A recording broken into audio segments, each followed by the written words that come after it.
ছায়া, কবি জগন্নাথ চক্রবর্তী।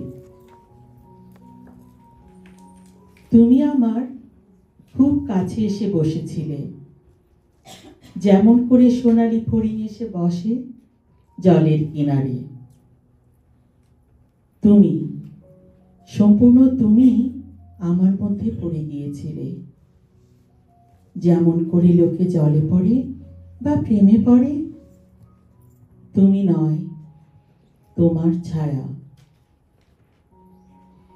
তোমার ইচ্ছা, অনিচ্ছা এবং স্বপ্ন সবই ভিজে গিয়েছিল।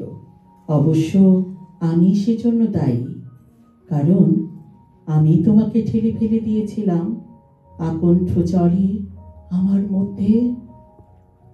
ঠিক আমার মধ্যে নয়, আমার ইচ্ছার মধ্যে, এবং তোমাকেও নয়, তোমার ছায়াকে।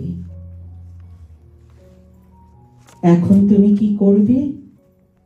ফড়িংয়ের মতো উঠতে উঠতে আবার খুব দূরে চলে যাবে।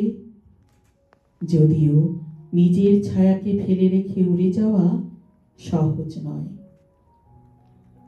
বিশেষত নিজের ছায়াকে। রামধনুর গা থেকে রাম মুছে ফেলা তবুও বা সহজ নাকি কাছে এসে বসবে, একেবারে কাছে, যেমন করে ফড়িং এসে বসে জলের কিনারে। তোমার ছায়া নয়, তুমি।